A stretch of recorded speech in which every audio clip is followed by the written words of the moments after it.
bridging for 1.0 class. The springs that you would pick for footwork should do fine for bridging, and bridging more spring will make it easier, so that will give more support. So I still have the rainbow, one of each color.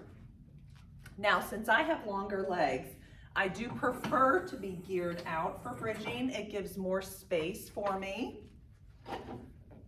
With bridging, you always want to make sure that the headrest is all the way flat, so we don't have any pressure on the cervical spine.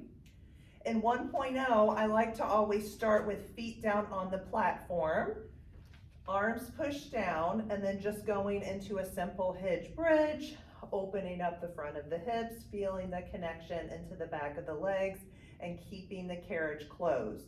Very common to see students push out, and you have to cue them, heels pulling to your bottom, knees reaching over the foot bar to keep that carriage closed. That will put more work into their hamstrings.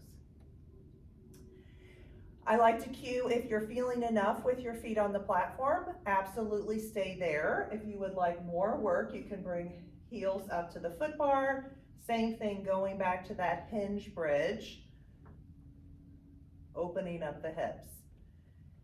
If students don't have any spine or disc issues and they're okay with spinal flexion and movement, then I start to cue articulating bridges.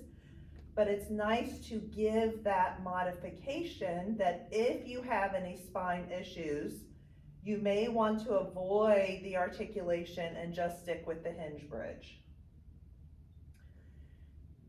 The more time they're bridging, the more they'll feel in the back of their hamstrings. So you can do all sorts of things to keep them in the bridges longer. Hip pulses, doing a slow weight shift is starting to get into a 1.5 prep without seeing really any movement in my body. I'm pushing all my weight into my left heel, and then I'm going to the other side. That will give more work on one side of the body and prepping them to get into single leg bridges, which would be 1.5 level. Bridging is always hard. Again, your segment definitely no longer than 5 minutes. Sometimes it's a little bit shorter, reading your group. In 1.0, I like to do a nice stretch at the end of bridging, so you can do a spine stretch, dropping knees to one side, keeping your shoulders down, and then going to the other side. Also giving a hamstring stretch, just to stretch out those muscles that you warmed up, is always nice at the end of bridging. In 1.0, we always have both feet on the foot bar.